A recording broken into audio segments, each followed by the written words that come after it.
আভাৰ আমি কচুৰ লগত মাগুৰ মাছ খাম দেই। আসামের সিনেমা দেখেন এমন লোক নেই বললেই চলে। এই কথা শোনার পর নিশ্চয়ই ভাবছেন আসামের আবার সিনেমা বানায় নাকি? হলিউডের, বলিউডের কিংবা তামিল মুভি দেখেছি, কিন্তু আসামের সিনেমা কি বলেন? হ্যাঁ দর্শক, আজ এমনই একটি আসামের সারা জাগানো সিনেমা দেখাতে চলেছি, যে সিনেমার শেষ মুহূর্তে যে কষ্ট, আক্ষেপ প্রকাশ পাবে যা আপনি কল্পনা করতে পারবেন না। চলুন তবে আর বেশি কথা না বাড়িয়ে শুরু করছি আজকের ভিডিও। আজকের সিনেমার নাম হলো আমিষ। আগেই একটা কথা বলে রাখি, 18 বছর বয়স না হলে এই ভিডিওটি এখানেই ছেড়ে চলে যান। এই সিনেমার পরিচালক ভাস্কর হাজারিকা। 2019 সালে এই সিনেমাটির সাথে যুক্ত ছিলেন ভারতের বিখ্যাত পরিচালক অনুরাগ কাশ্যপ। এই সিনেমার গল্পটি সাদামাটা এক প্রেমের গল্পে নির্মিত। এই সিনেমার শেষে গিয়ে পরিচালক আমাদের এইভাবে বোকা বানাবে, এত বড় মাপের ইলেকট্রিক শক দিবে ভাবতেও পারিনি। আসামের শহরতলিতে নির্মলী ও সুমনের প্রেমের গল্প। নির্মলী পেশা একজন ডাক্তার, সে বিবাহিত, এমনকি একটি ছেলেও রয়েছে। ঘটনাচক্রে সুমনের সাথে পরিচয় হয় নির্মলীর। সুমন যখন পিএইচডি করছে, নর্থ ইস্টের খাদ্যাভ্যাস নিয়ে কাজ করছে, এমনকি সে নিজেও রান্নায় খুব পারদর্শী। নির্মলীকে নিজের হাতে খাবার বানিয়ে খাওয়ায়। বিভিন্ন রকমের বিচিত্র ধরনের খাবারের জন্য নির্মলীকে আকর্ষণ করে। পরিচয়টা ছিল দুজনের হঠাৎ। সিনেমাটা যখন শুরু হয় আমরা দেখতে পাই সুমন খাসির মাংস ঝর্ণার পানি দিয়ে ধুয়ে রান্না করছে। এর মধ্যে একজন বন্ধু ছিল নিরামিষভোজী। সেই বন্ধুই মাংস খেয়ে অসুস্থ হয়ে পড়ে। এমন সময় অসুস্থ হয়ে পড়ে যে দিনটা ছিল ছুটির দিন, কোনো ডাক্তারই রোগী দেখতে আসছিল না। এমন সময় সুমনের সাথে দেখা হয় নির্মলী। অনেক রিকোয়েস্ট করার পর যেতে রাজি হয় মেয়েটি। সুমনের বন্ধুকে দেখে আসে নির্মলী।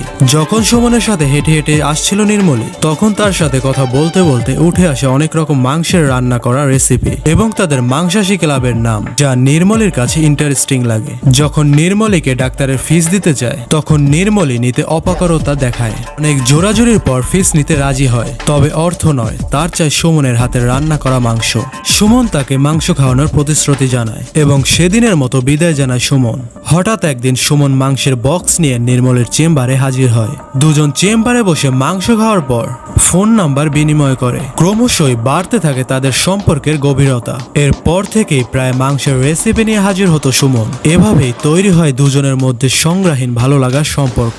আপাত দৃষ্টিতে নেহাতি দুজনের মধ্যে সম্পর্ক ছিল বন্ধুত্বের, তো সম্পর্কটা বন্ধুত্বের হলেও তাদের চাহনি, হাসি, অভিমান এসবের মধ্যে চেপে রাখা, অস্বীকার করতে চাওয়া সত্যটা খুঁড়ে খুঁড়ে খাচ্ছিল দুজনের মধ্যেই। কিন্তু এই সমাজে বিবাহিত মেয়ে কখনোই পারে না অন্যকে ভালো লাগা স্বীকার করাকে। সুমন যে নির্মলীকে ভালোবাসে তা খুব পরিষ্কারভাবে বুঝতে পারবে যে কেউই, কিন্তু নির্মলের মধ্যেও যে সুমনের মতোই মনের টান তা প্রকাশ করেনি কখনোই। এভাবেই চলতে থাকে খাদ্যপ্রেমিকের গল্প। কিন্তু এই গল্পে এমনই একটি টুইস্ট আসতে যাচ্ছে যা দেখার পর আপনারা বড় মাপের একটি ধাক্কা খেতে যাচ্ছেন।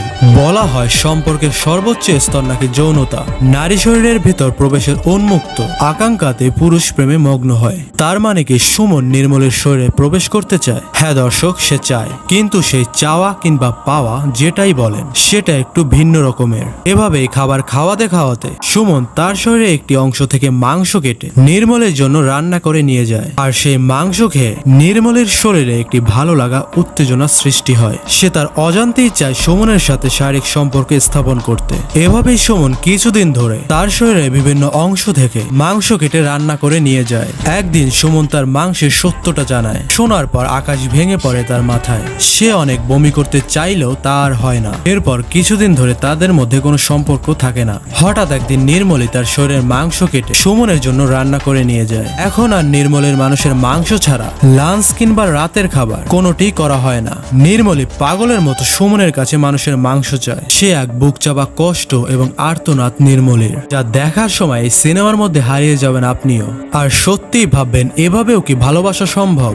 হ্যাঁ দর্শক, আসামের এই সিনেমাটি দেখার পর আবারও আপনি নতুন করে অনেক কিছু ভাবতে বাধ্য হবেন। এর থেকে বেশি কিছু জানতে হলে অবশ্যই সম্পূর্ণ সিনেমাটি আপনাদের দেখতে হবে। এই ছিল আজকের আয়োজন।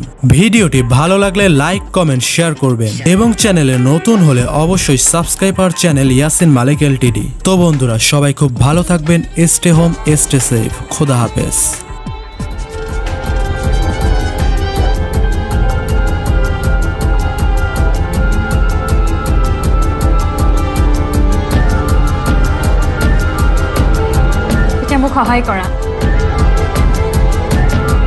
সহায় কৰা মোক।